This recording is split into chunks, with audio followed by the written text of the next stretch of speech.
우리는 이번 강의와 그 다음 강의에서 낮고 안정적인 인플레이션이라는 것이 경제 목표에 초점을 맞출 것입니다. 우선 정의부터 시작하겠습니다. 이어서 대부분의 나라에서 인플레이션율이 어떻게 산출되는지 살펴보겠습니다. 그리고 나면 인플레이션의 다양한 발생 원인으로 넘어갈 텐데, 그 부분에서 우리는 상이한 인플레이션 유형을 총수요 총공급 모형을 사용해 도식화하는 분석을 해보겠습니다. 다음 영상에서는 인플레이션의 일부 후과와 다양한 것이 경제 정책을 사용한 인플레이션 해결 방안에 관해 이야기할 예정입니다. 우선 인플레이션의 정의부터 시작합니다. 여러분은 이미 인플레이션의 정의는 매우 단순하다는 것을 알 겁니다. 인플레이션은 시간 경과에 따라 재화와 용역의 평균 물가 수준이 상승하는 것을 말합니다.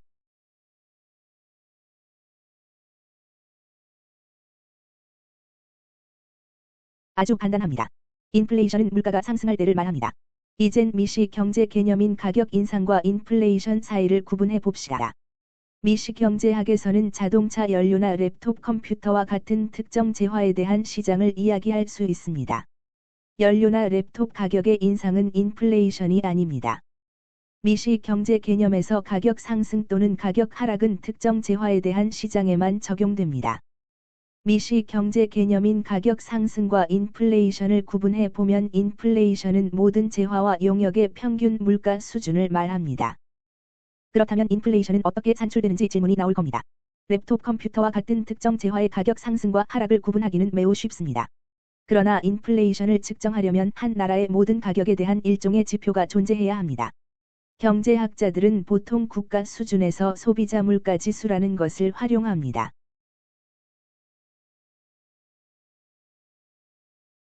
다른 영상에서 인플레이션이 어떻게 산출되는지는 좀 더 자세히 다룰 예정입니다. 그렇지만 나는 여기서 대체적인 윤곽을 제공하고자 합니다. 소비자 물가 지수는 기본적으로 한 나라의 전형적인 소비자가 구매하는 재화의 장바구니입니다. 그 장바구니에는 수천 가지의 다양한 재화를 포함할 수 있습니다. 전기부터 시작해서 휴대전화 서비스, 식당 음식, 노트북 컴퓨터, 자동차 연료에 이르기까지 말입니다. 이 모든 재화 가격을 거대한 장바구니에 담아 합산한 뒤에 이 재화 가격이 시간 경과에 따라 상승하는지 하락하는지를 결정합니다. 그래서 소비자 물가 지수는 특정 연도에 대해 측정할 수 있습니다. 인플레이션을 구하려면 소비자 물가 지수를 활용합니다. 소비자 물가 지수는 특정 연도의 재화 장바구니 가격을 측정하는데 그걸 기준 연도의 동일한 재화 장바구니 가격으로 나눕니다.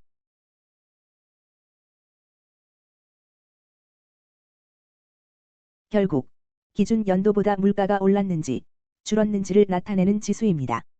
특정 연도의 소비자 물가 지수가 결정되면 두 번째 연도라고 할 수 있는 해당 연도와 첫 번째 연도라고 할 수 있는 이전 연도 사이의 소비자 물가 지수 변화를 비교하여 그 소비자 물가 지수 변화를 이전 연도의 소비자 물가 지수 값으로 나누어 인플레이션율을 계산할 수 있습니다. 간단히 말해서 우리는 소비자 물가 지수 변화율을 계산하고 거기에 100을 곱해서 인플레이션을 나타내는 백분율을 구합니다. 인플레이션이 어떻게 계산되는지 더 자세히 보여주는 별도의 강의가 있으니 찾아보세요. 여기서는 인플레이션의 다양한 원인을 살펴보기에 앞서 복습 차원에서 다룬 것입니다. 한 나라가 경험할 수 있는 두 가지 상이한 인플레이션 유형을 구별하기 위해 그래프를 살펴보겠습니다. 당연히 우리는 표준 총수요 총공급 그래프를 사용하겠습니다. 세로축은 물가 수준이 있고 가로축에는 실질 국내 총생산이 있습니다. 장기 총공급 곡선을 완전 고용 수준의 총생산에 상응하는 수직선으로 표시하고 LRAS라고 부릅니다. 케인스주의 경제관을 대변하는 단기 총공급 곡선도 표시합니다. 그리고 우리는 이 경제가 완전 고용에서 시작된다고 가정할 겁니다. 즉, 총수요 총공급 그래프의 교차점인 균형 수준의 산출량이 완전 고용 수준에 상응한다는 말입니다. 우리는 또한 완전 고용 수준일 때 PL이라는 물가 수준과 호응 관계인 낮고 안정적인 인플레이션율이 존재한다고 가정합니다. 경제가 균형 상태일 때 인플레이션이 증가하는 원인은 단 두 가지입니다. 그런 경우는 총수요의 증가 또는 총공급의 감소 둘 중에 하나입니다. 먼저 수요 견인 인플레이션을 살펴봅시다. 여기 아래에 수요 견인 인플레이션을 정의한 다음 그래프상에서 그게 어떤 모습인지 도식화하겠습니다. 그래프에서 수요 견인 인플레이션은 C, I, G 또는 XN이 증가할 때 발생합니다. 그 약칭은 아시다시피 소비, 투자, 정부 지출 또는 순수출을 의미합니다. 다만 호응 관계인 총공급의 증가는 없는 상태입니다. 다시 말해 총수요 곡선이 외향 이동하지만 총공급이 증가하지 않을 경우 그 경제는 물가 수준이 상승할 수밖에 없습니다. 그래프로 보여드리죠. 외국 소득의 증가로, 즉 외국 사람들의 소득이 증가해 특정 국가의 국내 순수술이 증가했다고 가정합시다. 총수요가 AD1로 이동했습니다. 자, 모든 조건이 같다면 순수출 증가는 그 나라의 잠재 산출량 증가에 아무런 역할을 못합니다. 그게 노동자의 생산성을 증대하지 않습니다. 순수출이 증가한다고 그 나라의 기술이나 자본재의 품질이 개선되지도 않습니다. 그것의 한 일이라곤 그 나라의 재화와 용역에 대한 수요 확대가 이루어지는 게 전부입니다. 그래서 보시다시피 단기 총공급 곡선을 따라가는 움직임은 단기 산출량 증가를 야기하고 그 산출량 수준이 완전 고용 수준을 초과합니다. 이걸 Y1이라고 합시다. 그러나 자원 희소성이 확대되고 그 나라에서 생산된 산출량에 대한 수요는 증가하는 탓에 인플레이션이 존재합니다. 물가 수준이 PL1로 상승했습니다. 이를 일컬어 수요 견인 인플레이션이라고 합니다. 아주 간단하죠. 그 나라 재화와 용역 산출량에 대한 수요는 증가하지만 재화와 용역 산출량은 수요와 같은 비율로 증가할 수 없습니다. 이는 자동차 연료에 대한 수요는 증가하되 공급은 그대로인 미시 경제 시나리오와 대동소이합니다. 그러니까 공급량이 증가하긴 하지만 가격도 상승하는 걸 보게 됩니다. 거시경제학에서 호응 관계인 총공급의 증가가 빠진 수요의 증가는 수요 견인 인플레이션을 야기합니다. 그게 하나의 시나리오입니다. 국민 경제의 인플레이션 발생 원인 중 하나입니다. 또 다른 인플레이션의 원인은 이른바 비용 상승 인플레이션입니다. 이것은 수요 견인 인플레이션만큼 명쾌하게 들리지 않습니다. 왜냐하면 비용 곡선이라고 할 만한 곡선이 그래프상에 존재하지 않기 때문입니다. 하지만 총공급 곡선이 존재합니다. 한 나라의 생산 비용이 증가하면 다시 말해 에너지 가격과 원자재 가격, 노동 가격 즉 임금이 증가하면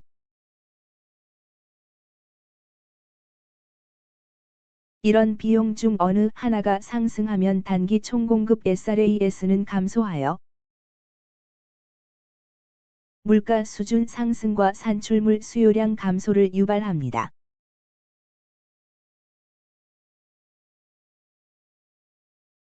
따라서 에너지 가격과 같은 주요 요소 비용 중 하나가 상승한다고 가정하면 그래프에서 비용 상승 인플레이션을 나타낼 수 있습니다. 에너지 가격이 오른다면 모든 재화와 용역 생산자는 생산 비용 상승을 목도하게 될 겁니다. 이에 따라 단기적으로 총공급량이 감소하거나 왼쪽으로 이동하게 됩니다. 실제로 총공급이 감소하는 걸 볼 것입니다. 원래 총수요 곡선 AD를 보세요. 총수요 곡선을 따라 움직여서 산출물 수요량이 낮은 수준에 도달합니다. 이걸 Y이라고 부릅니다. 또한 평균 물가 수준도 상승했습니다. 이걸 PL이라고 부릅니다. 여기 그래프에서 녹색 곡선의 이동이 조금 뒤범벅이 됐네요. AD를 지워보겠습니다. 자, 다시 시연하겠습니다. 비용 상승으로 인해 단기 총공급이 왼쪽으로 이동하고 단기 산출량은 Y2로 감소하며 물가 수준이 PL2로 상승하게 됩니다. 이것이 바로 비용 상승 인플레이션입니다. 생산 비용의 상승으로 평균 물가 수준이 PL2로 상승했습니다. 그리고 동시에 산출량은 실제로 감소했습니다. 따라서 수요 견인 인플레이션과 비용 상승 인플레이션 사이의 주요한 차이점 중 하나는 수요 견인 인플레이션이 있을 때는 실제로 국가 산출량이 단기적으로 증가한다는 것입니다. 그러나 비용 상승 인플레이션일 때는 단기적으로 국가 산출량의 감소가 존재합니다. 따라서 비용 상승 인플레이션과 수요 견인 인플레이션을 비교하고 대조해야 한다면 비용 상승 인플레이션은 소위 스태그플레이션을 대개 유발합니다. 이 말은 정체된 경제 성장을 일컫는 미사여구입니다. 즉, 제로 성장인데 심한 경우 마이너스 성장인데도 인플레이션이 존재한다는 뜻입니다. 스태그플레이션은 비용 상승 인플레이션의 다른 표현입니다. 단기 총공급 감소를 야기해 경제를 정체시키고 인플레이션도 유발하는 것이 스태그플레이션입니다. 이와는 대조적으로 수요 견인 인플레이션처럼 총수요가 증가하면 단기 경제 성장과 인플레이션을 야기합니다. 그렇다면 비용 상승 인플레이션과 수요 견인 인플레이션으로 인해 어떤 일이 장기적으로 벌어질까요? 이전 강의에서 살펴보았듯이 수요 견인 인플레이션을 경험하는 경제에서 총수요 수준을 줄이려는 조처를 하지 않으면 자기 교정이 이루어집니다. 즉 높은 물가 수준에 맞춰 임금이 조정되고 산출량은 완전 고용 수준으로 회복됩니다. 비용 상승 인플레이션의 경우는 간단한 해결책이 없습니다. 비용 상승 인플레이션을 자기 교정할 방법을 설명해주는 이론적인 설명조차도 존재하지 않습니다.